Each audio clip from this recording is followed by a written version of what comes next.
Okay, horse lovers, let's talk about asking our horses to change direction when we're playing with them either online or at liberty. There are many ways to do it, right? There's not any one way that's right or any one way that's wrong. The ideal situation is just to know which one you're doing and what result that you're going to get from that particular kind of change of direction. So, you know, everything that we do will have some kind of impact on our horses mentally, emotionally, and physically. This first change of direction here is going to be where I yield the hindquarters and then ask the forehand to come around.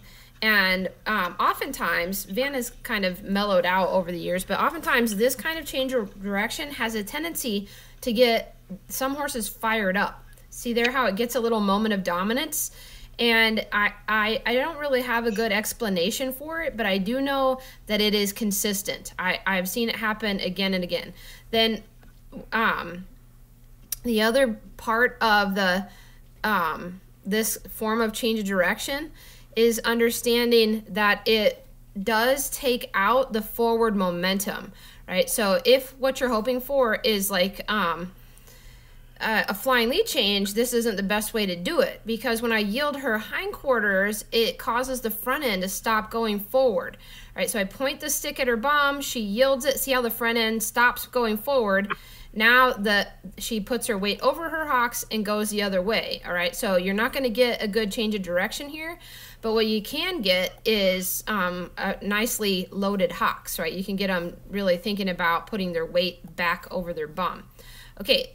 This next change of direction is has an element of sideways in it, right? So I put my stick out to the side, and my goal is that she starts to go sideways a little bit and come to me as she does so. And then when I want her to go the other way, I just switch the stick in my hand and take her the other way. I call this one a yin-yang change of direction. The little bit of bend and little bit of sideways helps it to be have a relaxation component to it, and it also allows for forward momentum, right? So you can keep the forward. So eventually, I could build it up to including a flying lead change. Now this one is called a slingshot change of direction, and the benefit to the slingshot change of direction is it immediately loads the hocks while at the same time allowing for forward momentum. It also really shifts the shoulders. All of those components have a strong tendency to develop flying lead changes in the change of direction. So the trick here is to make sure that you suck straight back, and it's always at either 10 or 2. So she knows that's the word for this kind of change of direction. Straight back and then straight back in to get the shoulders to swing away, because that will eventually get me the flying lead change, but also it makes it so that my circle doesn't get smaller and smaller and that I don't end up drawing my horse in on top of me. And then the last little bit here I want to make sure we point out is this body position right here means game over. It means yield your hindquarters, turn and look at me, and then decide whether or not to come to me or stay where you're at based on what I'm doing. If I want her to come to me, then I'll draw back a little bit. If I want her to stay where she's at, I stay where I'm at and sort of push my energy towards her.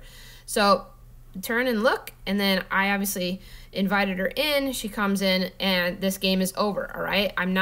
We do not use that body position for changing direction. It always means game over. And the main reason for that is at some point I can use it then as a safety net for when things start to go a little bit wonky if I'm playing with her at liberty. If I always use it to mean game over and turn and look at me, let's take a little break, then it works at liberty. If I use it to sometimes mean change direction, right, yield your hindquarters a little bit and then I'm going to send you the other way, then they just leave you faster at liberty. And you can really tell the difference between the body language I'm using in that first one and this one, right? I stay upright and I just point my stick at her bum. I don't tip my head. I don't bend over at the waist, right?